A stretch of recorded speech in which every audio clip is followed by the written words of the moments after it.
So Gary, I wanted to kind of pick up talking about what makes a glider different from a motorized aircraft. Obviously, cockpits are quite small, rather cozy, and there's no engine. So a couple of the obvious things. But what really sets them apart, and why are you so attracted to the gliders? A glider is designed to be efficient. It's streamlined, sexy looking, and the whole design is made to move through the air efficiently, smoothly, cleanly. And actually a lot of the things like winglets on the airliners, all the airliners have the little winglets, all that stuff was developed on gliders first because we're interested in what is the most efficient and how to do things cleanly and smoothly. And that's what really appeals to me about it. Yeah. And they don't even, do they still make gliders with like aluminum fuselages and all of that anymore? Or is it all fiberglass now and super efficient? It's almost all fiberglass. I don't think there's any modern gliders that aren't fiberglass anymore because the fiberglass design is just so smooth and clean, and it's nice in a fiberglass.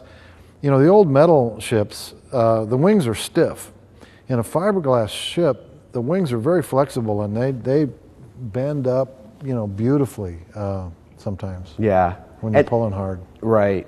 And when you land, the wings actually touch down and rub along the ground. They can, for the most part, as long as you're moving, you can keep the airplane balanced. It has a landing gear in the fuselage. You land on the main gear, and as long as there's air moving over the wings, you can still balance the wings. And then right at the end of the flight, if there's no wind, the wing will come down. There's a little wing tip on the wing wheel. Okay. So kind of like when you see those little kids on bikes and they sort of ride, and then all of a sudden they kind of get to the point where they're not moving fast enough and they fall over. Yeah. So kind of that sort of thing. Yeah, now you guys, on your gliders, is just a single wheel underneath? Yeah, one wheel.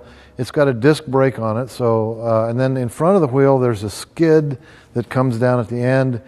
They're basically made so that you can land a glider in a plowed field, and it's not going to hurt it. It's not going to flip over.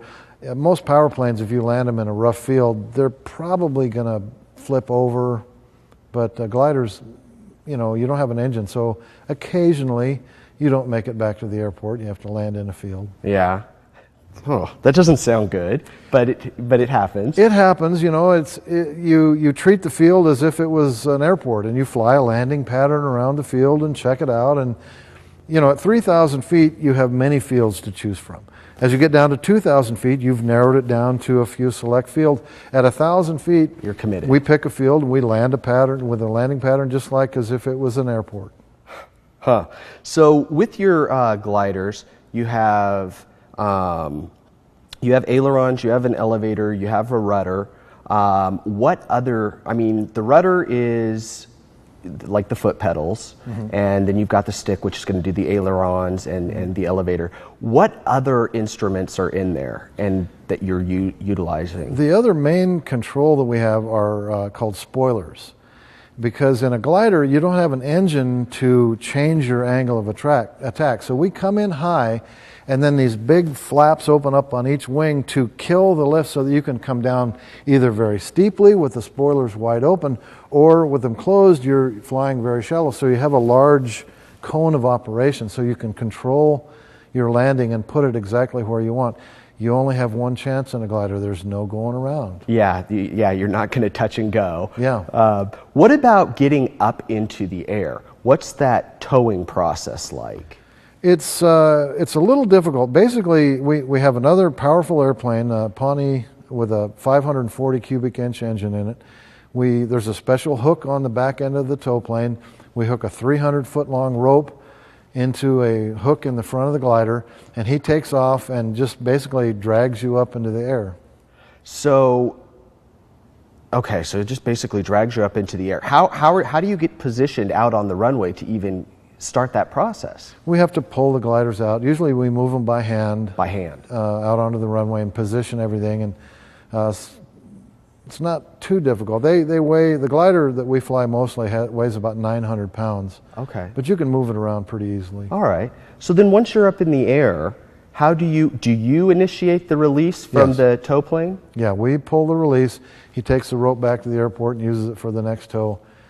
And we tow up 1,500 to 2,000 feet is all we need here in Hood River because of the fantastic winds and everything. We don't need to take a real high tow like they do in so many parts of the country. How far can you usually, I mean, is there distance? Can you fly quite a distance in a glider if you chose to? We can fly hundreds of miles. I've flown from Hood River down to Bend and back in one flight several times. Down to Bend and back in a single flight? Yes. Really? Yeah.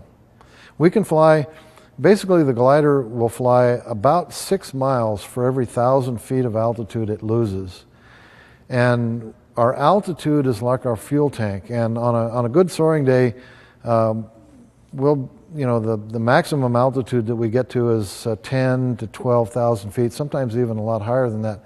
So with that much altitude, you can glide for many, many miles before you would be low enough to land. And you climb, you glide, you catch another thermal, and you climb, and you glide, and it's like a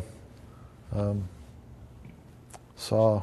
Yeah, just up and then down. And so when you're flying that kind of elevation, do you have to have oxygen? Yeah, we use oxygen. Anything over 12.5, you have to use oxygen. But the oxygen systems nowadays are all computerized and use so very little oxygen that I usually put it on at 8,000 feet. It's not required until you get a little higher. But and this would be similar to like the masks that you see in airliners, or different? Most of the time we don't wear a mask. It's just a cannula that goes up into the nose. You don't need a mask unless you're above 18. Oh, okay. Required to use a mask above 18. You've set some records. Yes, I hold many records. Tell me some of those. I hold several out and return records, distance records. I hold a speed around a triangle record, a 100-kilometer triangle record, and most of them aren't that big a thing. In other parts of the country, my records wouldn't look like much, but here in Oregon, we don't have the conditions like they do down in California, so it's a little easier to set records here. I mean, it sounds really impressive that I've got lots of records, but really it's not that big a deal. Well, it sounds impressive to me, and I think you should go with that. I mean, just keep the audience thinking it's impressive. Well, yeah. Who determines when a record's set? How is that calculated, formulated, figured out? We've got actually a little black box. It's little and it's black, not like in the airliner where it's orange. And it's a sealed unit, it's secure, and that records the whole flight. It's got a GPS recording in it, and it records the altitude. And after the flight, you download that. You have to have an observer that sees that it was in the glider and everything, and then you fill out an application, send it into the Soaring Society of America, and they okay it. Really? And how many records in total, even though you say they're not that big of a deal? How many? I've got over a dozen. I'm not sure exactly. A lot of them are, you'll fly one flight and it will qualify for 4 or 5 records in different categories and stuff. So okay, over a dozen. Yeah, that seems like a lot to me. My favorite is the altitude record. And what's that? 28,600 feet. So you had a mask for sure. Yeah, well, yeah. Okay, yeah. Where was that at? Was that right over the top of Mount Hood? I launched here out of Hood River, and I could have gone to probably 40,000 feet that day. It was very cold. I knew I was going to be setting a record. I had on all my ski gear and a mask and hat and gloves. It was 50 below zero. Oh, man. And I could not keep the ice from forming on the inside of the canopy any longer, so I had to quit climbing. I actually landed in the Dalles that day. Okay. That brings up a really interesting question, because you don't have de-icers on there, do you? Or you don't need them? The wings and stuff won't ice up because we're not flying in the weather. We're flying in the clear air, and you'll only get ice on the wings if you're flying inside clouds and stuff. So that's not a factor. But your breathing and everything, you've got moisture inside the cockpit, and it condenses and freezes. To go much higher, you have to equip the cockpit with clear panels that'll form an insulative bubble, because we don't have an artificial horizon either, so you have to be able to see where you're going. You have to be able to see. Okay. Yeah. Well, let's talk about some of those things, as well as your instruction and your business that you have right there in Hood River. So we'll find out about how you learn to do this if you wanted to, and this guy can teach you. So take care of that when we come back. Be right back. After the break. It doesn't take a lot of money. A lot of times guys will go together, 2 or 3 guys will go together, pool their money, and buy a glider for $10,000 or $20,000 that does a great job.